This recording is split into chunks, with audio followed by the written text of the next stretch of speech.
বাংলাদেশ থেকে ক্রিকেটার নেওয়ার অভিপ্রায় জানিয়েছে সৌদি আরব। তবে বাংলাদেশ ক্রিকেট বোর্ডের সভাপতি আমিনুল ইসলাম জানিয়েছেন, সৌদি আরবের খেলোয়াড় ও কোচ চাওয়ার প্রস্তাব তারা প্রত্যাখ্যান করেছেন।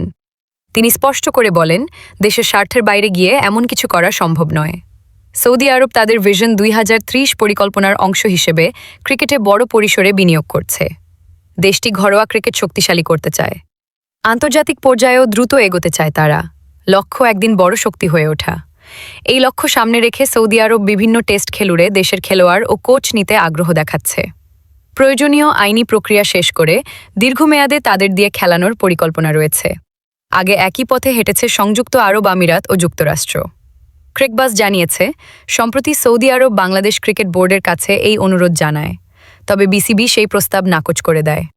এ বিষয়ে বিসিবি সভাপতি বলেন, আপনি বলতে পারেন, তারা 2 মাস আগে আমার সঙ্গে যোগাযোগ করেছিল, আমি তখনই না বলে দিয়েছি। তিনি আরও বলেন, তারা আমাদের কাছে পুরুষ ও নারী খেলোয়াড় চেয়েছে, পরে কোচও চেয়েছে, কিন্তু নিজের দেশের স্বার্থের ক্ষতি করে আমি এটা কিভাবে করতে পারি। সৌদি আরব এরই মধ্যে বিশ্ব ক্রীড়াঙ্গনে বড় বিনিয়োগ করছে। লিভ গলফ, ফর্মুলা 1 এবং 2034 ফিফা বিশ্বকাপে তারা বড় ভূমিকা রাখছে।